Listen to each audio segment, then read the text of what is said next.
What's up, YouTube? It's Josh. This is the Den of Nerds. So, some really cool news came out from an EW article that came out, I believe, yesterday, all about Rogue One. Now, the main thing that I want to talk about is a character named Gerrera, who was a character on Clone Wars, and that character is going to be in Rogue One. In fact, it's the character that Forrest Whitaker, that's right, Academy Award winner Forrest Whitaker, is playing a character that originated on Clone Wars and will now be in Rogue One.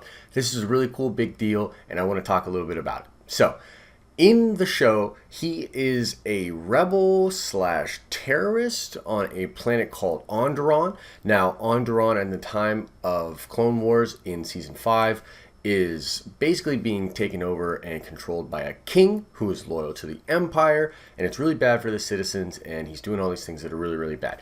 So at the beginning of the very first episode on Onderon, where the Jedi are going to go help them, the Jedi Council have a big conversation about whether or not the acts that the people in Saw Gerrera's organization are doing is terrorism or is it a rebellion. It's this very interesting conversation that they have in which like Yoda and Obi-Wan are saying like, we really don't want to go in and train rebels. And there's someone like Anakin and Mace who are kind of saying, hey, we should try this as a tactic. If we go in and train small civilian armies to then go take care of their own freedom and their own fight for justice, that could be a really useful tool. And I see this really cool parallel between some of the foreign policy that big countries like Russia and America do in the Middle East. We go in there and we train a lot of rebels. So it's like a really real world shit that they're talking about. It's really crazy, and the implications are very interesting. I hope that with the reshoots, they're not taking this kind of stuff out of the film, because I think that the idea that some people, even in the Rebel Alliance, are doing things that are bad or possibly becoming terrorists, and bringing in that gray area of morality and how do you fight a war and what does that mean. I think that these are really cool themes, and I'd like to see them expanded on in Star Wars, especially in the films.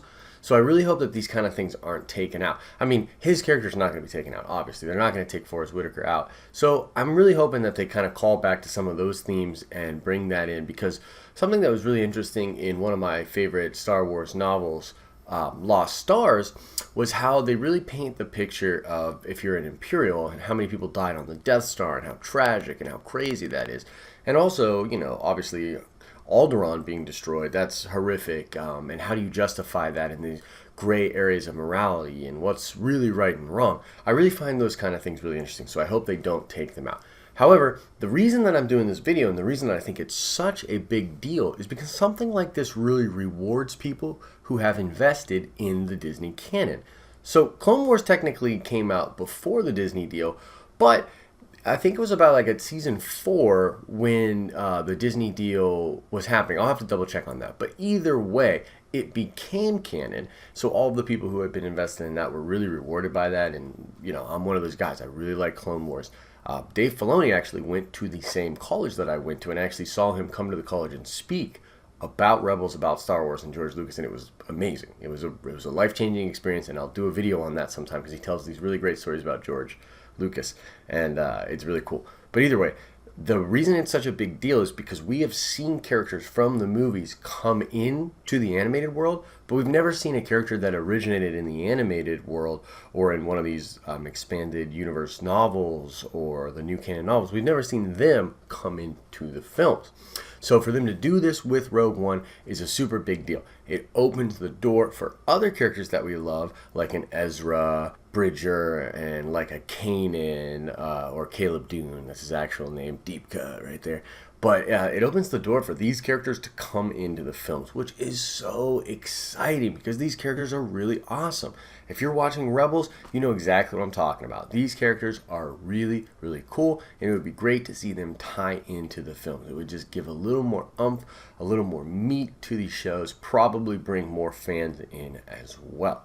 And I will literally lose my mind if Forrest Whitaker on this planet recalls being trained by Jedi and somehow can either meets Vader or talks to Vader or talks about Vader and refers to Anakin, I'll lose my fucking mind. That shit will be amazing. And that's a huge payoff. That's exactly the kind of awesome nerdiness that I'm talking about.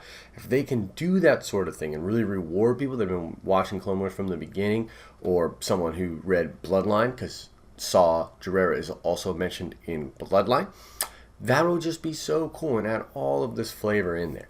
By the way, also, it was mentioned by Pablo Hidalgo, I believe on Twitter. He said something about how Gerrera has something to do with the backstory for Agent Kallus, and that's just really awesome. So I'm hoping that there'll be some kind of payoff in Rebels, and this Gerrera character will become some kind of a character that is really important to the lore. He's already like all over the place in the new canon, and he has a huge role in the Rogue One trailer. He's the guy giving that speech of like, what will you become? You know? So there's hope for that kind of stuff. So this is just kind of a quick little video. I wanted to get this out there. Let me know, what do you guys think? I mean, are you excited? Did you watch Clone Wars? Are you maybe going to go back and watch it now that this character's been announced? Because I think that that's kind of part of the idea too, right? Disney wants you to go back and watch that stuff, which you should, because Clone Wars was amazeballs, and so is Rebels. Rebels is amazing, and I know I probably don't have to tell that to most of you guys,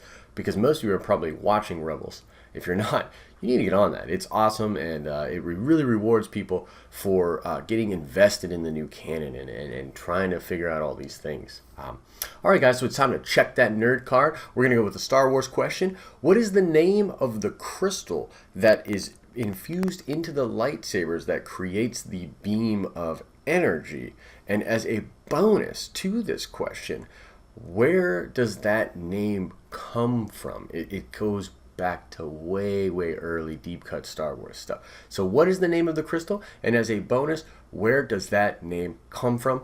Answer the question in the comments section below. As always, like the video if you thought it was awesome. Let me know your thoughts. Subscribe to the channel if you've just found this video, or if you haven't subscribed yet, do so. There's a cool contest going on right now, and I'm always doing new kind of contests to reward subscribers and people that are commenting on there. So as always, I hope you're having an awesome and nerdy day. See ya!